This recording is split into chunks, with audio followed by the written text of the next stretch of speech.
Hello everyone, Mike Rutherford here. Welcome back to Missouri Teacher Development System, Artisan Teacher On-Demand Learning series. I'm pleased and happy to be your host and facilitator for this. What we are doing is we're taking several of the Artisan Teacher themes.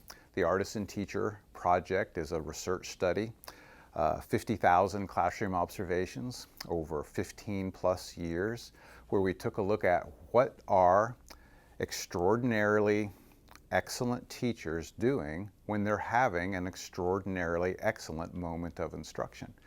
And we try to put a name to those things: performance feedback, clear learning goals, connection, complementary elements.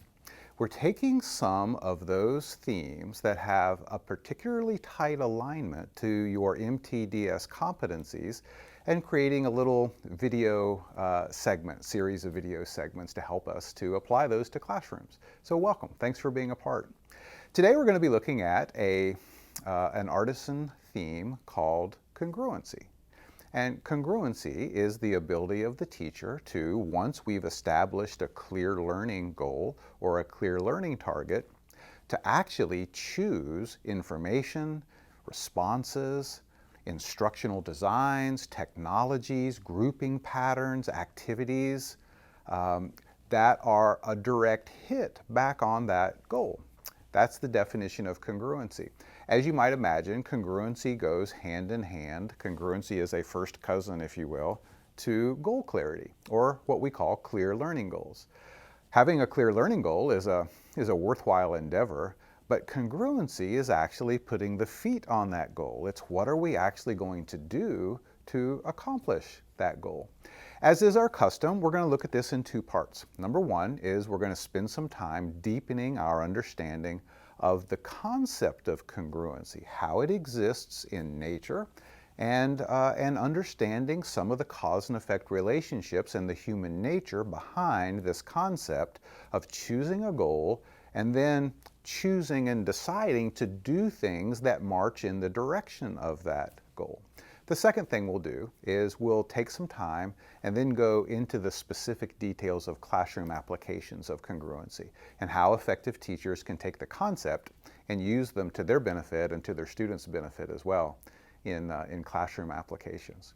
So let's talk first then about simply the concept of congruency.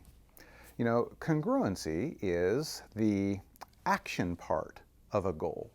It's one thing to say, I'd like to save more money. It's another thing to actually save it. It's one thing to say, I'd like to lose a few pounds or get in a little bit better shape or become stronger or increase my body's immune system. It's another thing to actually choose the activities, make the minute-by-minute choices that cause those things to happen. So in the world of concepts, congruency is sort of a discipline issue, isn't it? It's our ability to take some steps to accomplish the goals that we have clearly identified in our mind. Actually, the concept of congruency doesn't even exist outside the concept of goal clarity. Think about it. You can't pack a suitcase to go to an unknown destination. What would you put in? You can't ask your car's GPS system to give you directions unless you first tell it the place that you'd like to go. There's something about congruency that is just completely undefined without the first step of goal clarity. So congruency is the action part of the goal. One of the things that we know is that congruency is in essence a time management issue.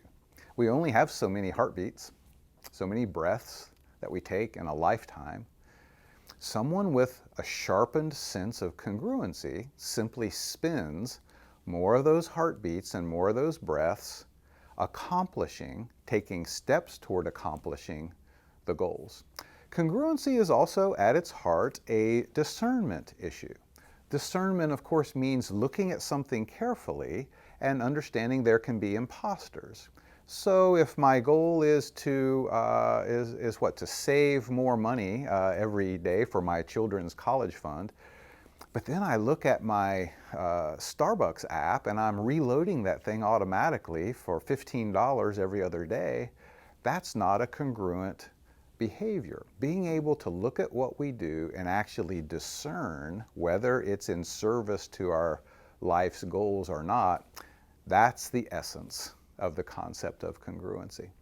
Let's just take a moment and have a bit of a think time. And what I'd like for you to do is imagine some examples of congruency versus incongruency. Not from classrooms, let's not think about standards and instruction yet.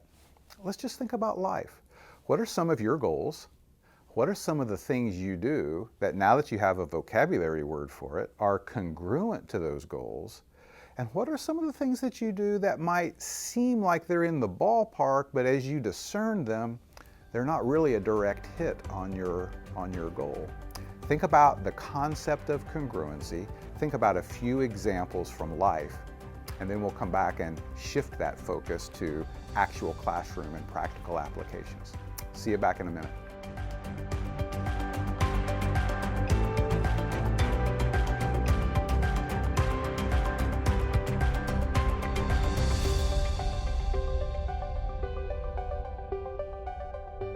Welcome back.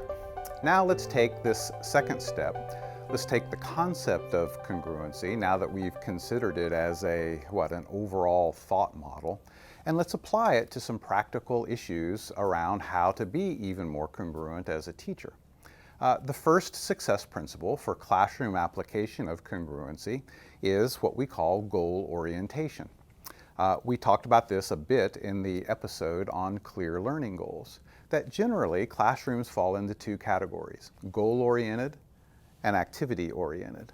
Now, activities, I'm using the word activities to represent every instructional design we might think of. What are the students doing? What technology are they using? What groupings are they in?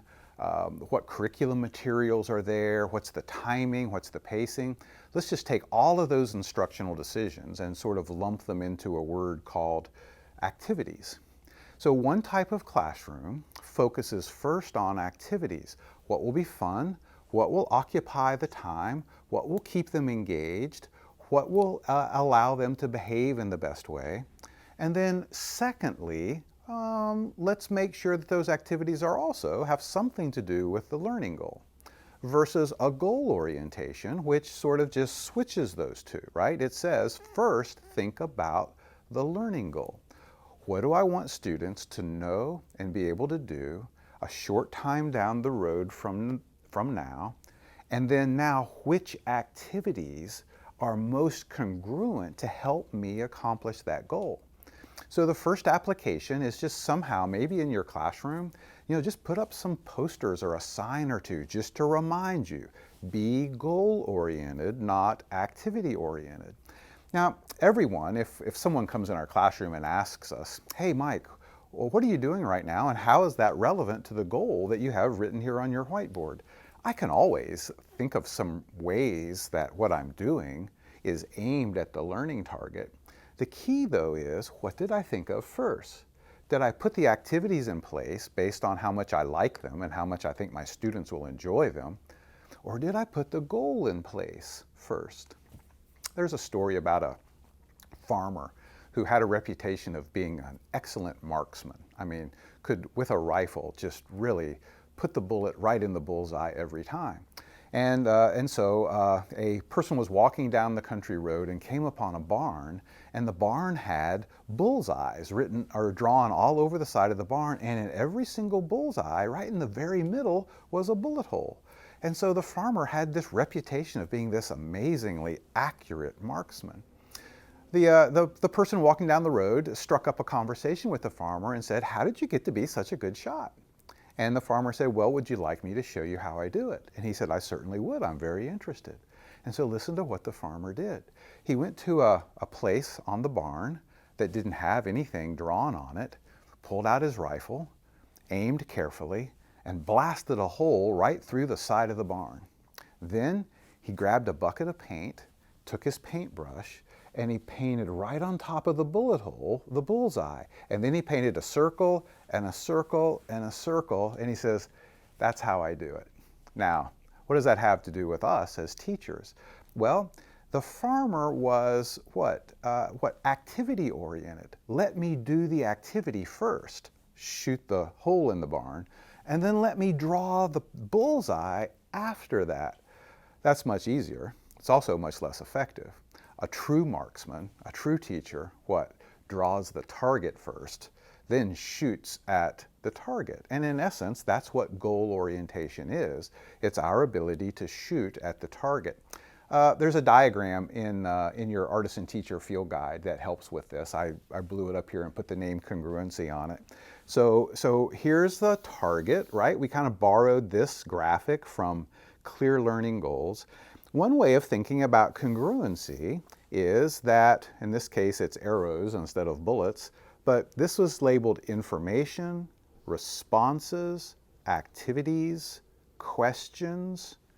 Really, it could be a whole quiver full of arrows. You know, this could also say groupings, technology, curriculum materials. In other words, everything we pull out of our quiver as a teacher in a goal-oriented classroom is aimed at the clear learning goal. The goal comes first, the arrows come second. That's sort of the nature of the concept of congruency in the classroom. Those four, IRAQ, right? A country in the Middle East, Iraq, helps me just remember my information, my responses, my activities, my questions. All have to be aligned and congruent back to the learning goal that I chose beforehand, not afterwards. So the first success principle of congruency is the principle of goal orientation.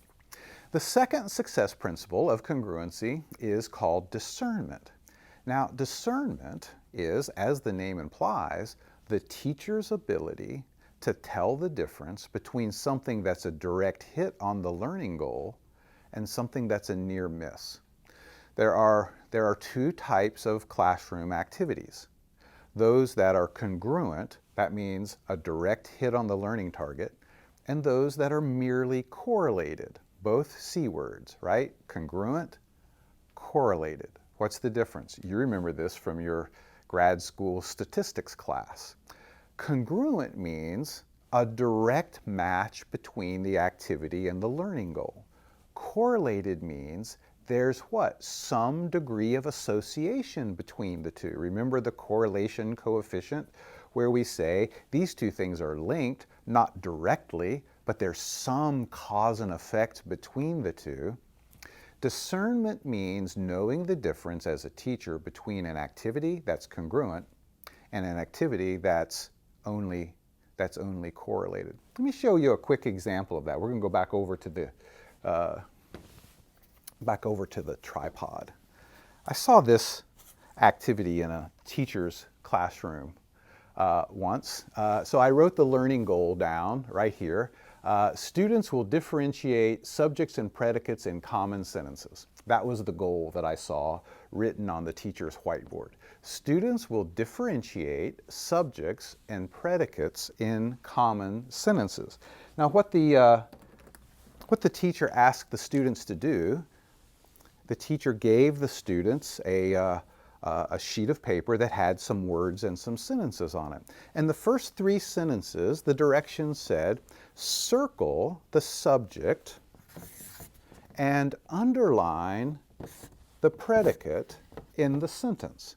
And so the first sentence, the students circled the subject, underlined the predicate, circled the subject, underlined the predicate. The subject doesn't always come first, so in the third sentence, the subject was down here and the predicate began the sentence. Now, I would say, even though this is basically a worksheet, right, it's definitely a congruent activity. What was the learning goal? What was the target? The verb was differentiate. Students will differentiate subjects and predicates. What are students doing with these sentences?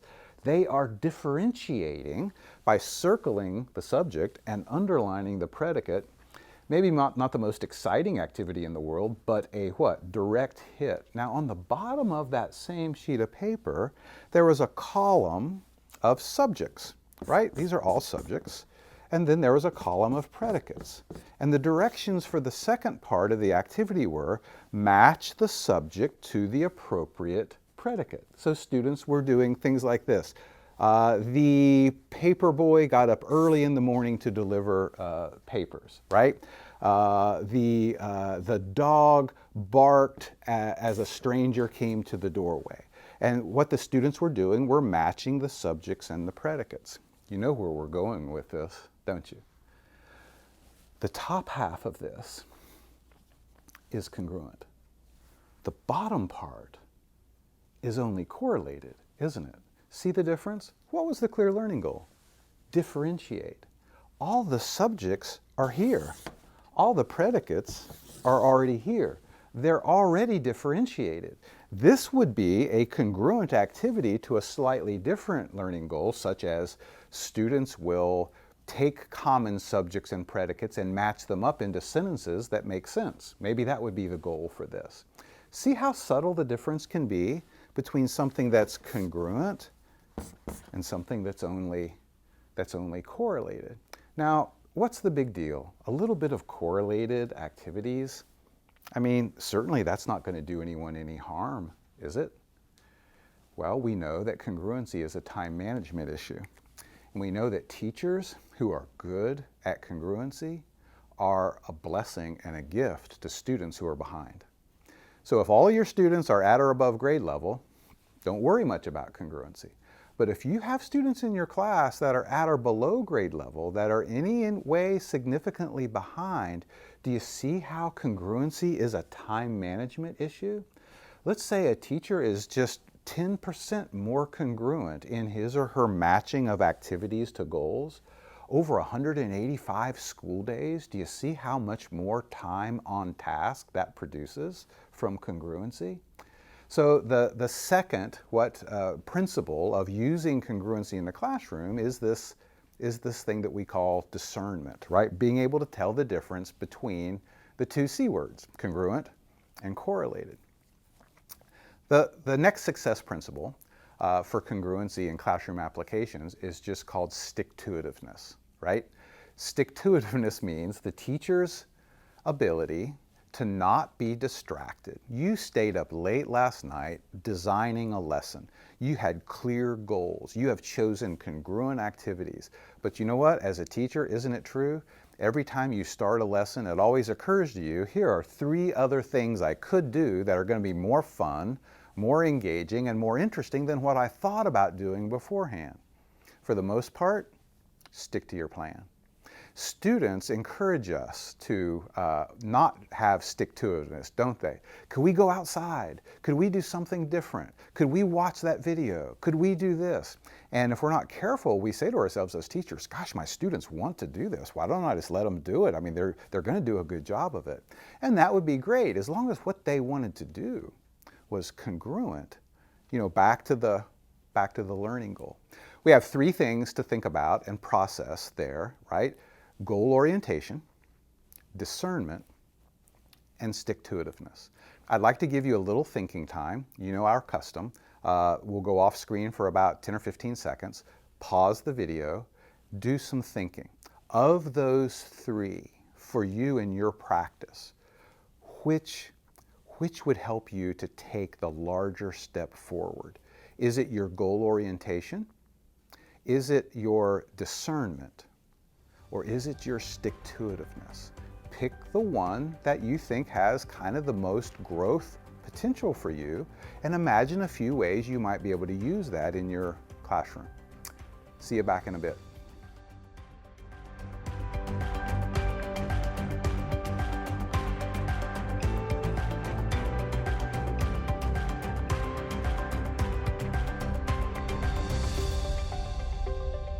Welcome back. Thanks for taking a moment to take these 3 principles of congruency and apply them practically to your own classroom practice. Sometimes I think that's helpful, to take them one at a time. Instead of saying as a teacher, boy, I'm going to up my game in all three of those areas, it might be a good first step to say, of those three areas, right? Goal orientation, discernment, and stick-to-itiveness, where do I see some really quick gains if I just focused on that one a little bit more? We're all different. We should all probably be making different choices, but sometimes having three choices for how to take a step forward can be effective. One of the things we know about congruency as a teaching ability and a skill is it matches so well with the skill of determining clear learning goals. So clear learning goals, that's the target, being clear about that, and congruency, that's our ability to hit the target. Boy, that's a match made in heaven. Again, remember that congruency isn't meant to constrict us as teachers. The concept of congruency doesn't mean only work on things that are curriculum related. Stick to the topic. Don't be distracted. Stick with your plan. That's not what congruency means. Congruency just means be wise as you choose how to spend classroom minutes and how to spend students' attention span and how to spend their calories. It could be that at the moment you have to say, I'm setting my academic goal aside. My classroom needs a little bit of behavior management, and now my goal is to do something that's congruent to that.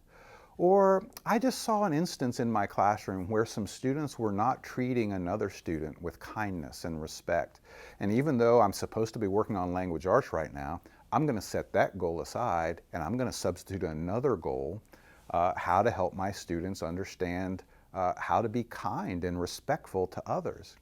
It's not in the curriculum necessarily, but in a teacher's life, remember congruency and goal orientation doesn't mean regimented. It doesn't mean rigid. It just means what? We're not choosing things to do in the classroom for their ability to soak up 15 minutes. We're choosing our classroom activities because of their congruency to a goal. Maybe a goal that I just recognized 15 seconds ago, but nonetheless, a goal. Thanks for being a part of Missouri Teacher Development System Artisan Teacher On-Demand Learning Series. It's a pleasure being your host and facilitator. I hope I see you in a future episode. Bye for now.